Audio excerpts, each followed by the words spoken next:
With her organization Alfil, activist Rachel Erazo works tirelessly to combat homophobia in Ecuador and promote LGBTQ rights within the country. While she says that there is still discrimination against transsexuals and people of distinct sexual orientations in access to employment and education, she believes that the Constitution of 2008 gave way to their greater acceptance in society.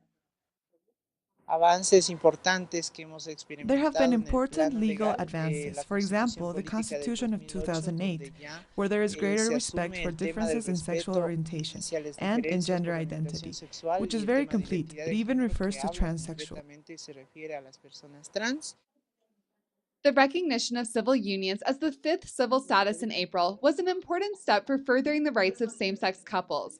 While granting many of the privileges of marriage, couples are today fighting for the right to adopt and form their own families. The legalization of same sex couples to enter in civil unions is, however, largely viewed as being a step to eventually achieving the full rights of marriage. This gives us benefits such as greater legal access, affiliation to the social security system, protection as a couple, among other benefits, which in this case is given only to couples. Ecuador has a National Council of Gender Equality, and there has been considerable discussion between activist groups and the legislative and executive branches. As part of an ongoing commitment, President Rafael Correa met with LGBTQ activists on Friday to evaluate what has been accomplished in regard to their rights and analyze future actions. Various groups are currently lobbying that public schools implement educational measures that go outside heterosexual norms in the hopes of creating a more tolerant society.